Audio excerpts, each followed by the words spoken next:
The CITU Sadr Sub-Divisional Committee hit the streets of the capital city today, launching a massive protest rally to champion the rights of the working class. Mobilizing a large gathering of daily wages and laborers, the trade union voiced stiff resistance against anti-labor policies, soaring utility costs and deteriorating urban infrastructure.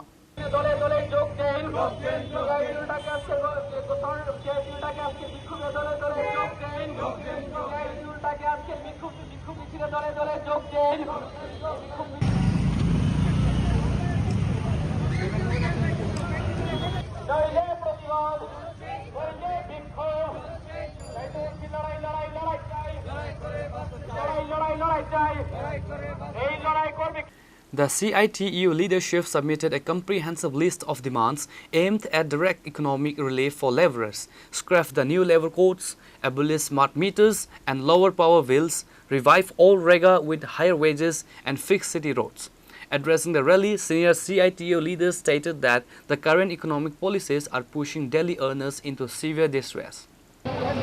আমাদের সারা দেশে যে শ্রম code কার্যকর করা শুরু হয়েছে, এই শ্রম কোডের ফলে শ্রমিকের কাজের ঘন্টা বেড়ে যাবে, শ্রমিকের মজুরি বৃদ্ধি হবে না, তাদের শ্রমিকের মজুরি আরও বেশি কমে যাবে, জিনিসপত্রের দাম ক্রমাগত বাড়ছে, জ্বালানি তেলের দাম বাড়ছে, গ্যাসের দাম বাড়ছে, সেই জায়গায় শ্রমিকদের যে মজুরি বৃদ্ধি হওয়ার কথা সেই বৃদ্ধি হচ্ছে না। আমরা দেখছি শ্রমজীবী মানুষের উপর আক্রমণ ক্রমাগত নামছে, বিদ্যুতের বিল বাড়ছে, নতুন করে সেখানে বিভিন্ন ধরনের চার্জ সেখানে ঢুকিয়ে দেওয়া হচ্ছে। বিদ্যুতের তো যা চার্জ সেটা নেওয়া হচ্ছে, এর বাইরেও আরও 4-5 রকমের চার্জ ঢুকিয়ে দেওয়া হচ্ছে।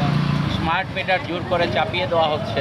তার ফলে আমাদের আগে যে বিল আসতো তার চাইতে দ্বিগুণ, কোথাও কোথাও তার চাইতেও বেশি বিল আসছে। আমরা দেখছি আমাদের রাজ্যের মধ্যে শ্রমজীবী মানুষের কাজ করে খাওয়ার মতো সেখানে ব্যবস্থা নেই। আমাদের রাজ্যের শ্রমজীবী মানুষরা তারা বাইরে চলে যেতে বাধ্য হচ্ছে। আমাদের রাস্তাঘাটের অবস্থা খুবই খারাপ। জাতীয় সড়ক দিয়ে চলাচল করলে পর মনে হয় এখানে ধান উৎপাদন ভালো হবে রাস্তায় চলাচলের চাইতে, এরকম একটা অবস্থা গিয়ে দাঁড়িয়েছে। মানুষ বাধ্য হয়ে বাংলাদেশে চলে যেতে বাধ্য হচ্ছেন। বর্ডার এলাকায় যারা আছেন গরিব অংশের মানুষ, তারা বাংলাদেশে চলে যেতে বাধ্য হচ্ছেন।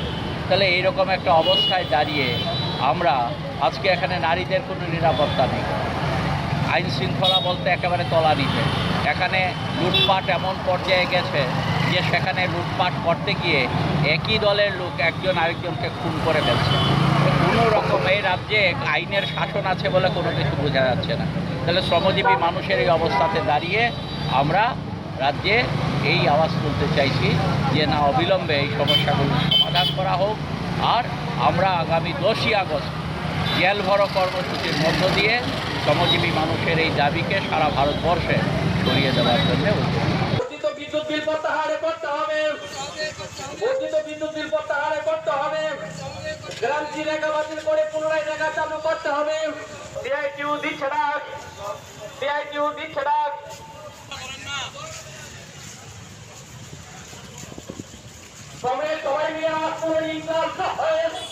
Reporter Amit from Agartala, Chini Khorang.